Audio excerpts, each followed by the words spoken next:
We know that if a c is a zero of a polynomial f of x, then the binomial x minus c is a factor of f of x. Sometimes, however, that factor will appear multiple times in the factorization.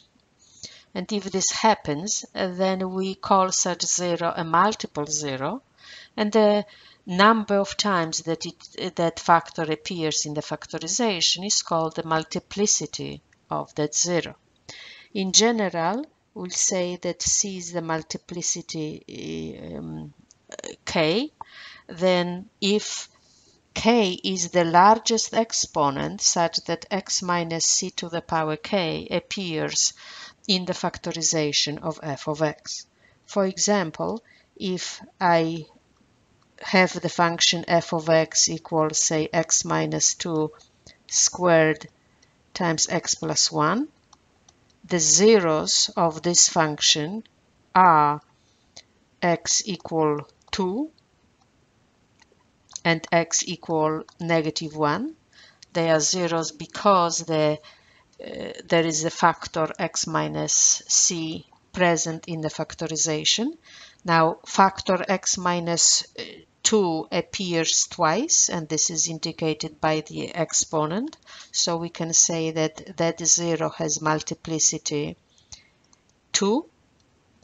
Now, if you look at x equal negative 1, the factor x plus 1 appears only 1. So multiplicity of that zero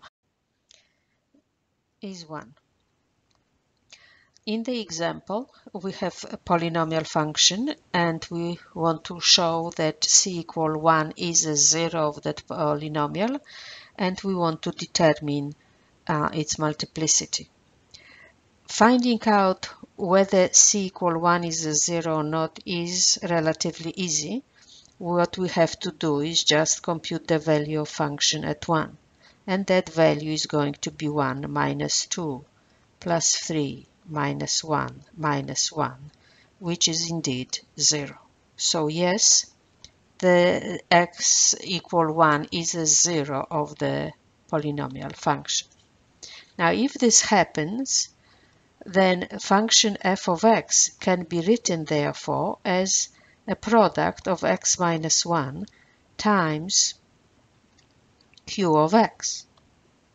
So the factor x minus 1 appears once in that factorization, so we know that the c equal 1 has multiplicity at least 1.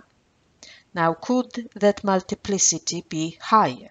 Everything depends on q of x, whether q of x contains another factor x minus 1 or maybe more factors x minus 1.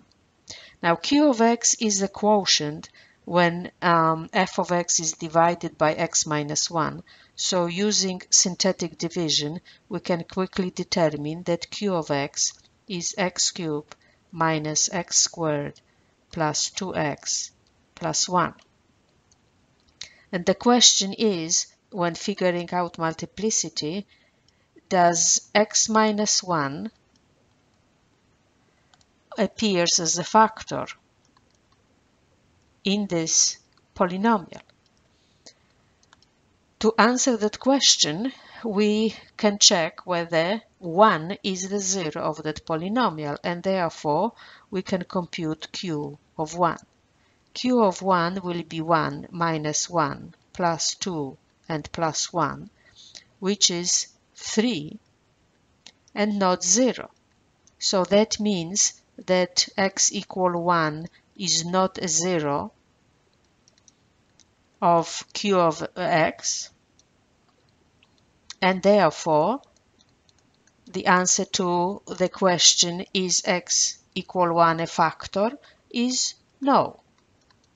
And therefore x minus 1 appears only once in that factorization of f of x, and therefore x equal 1 has multiplicity 1.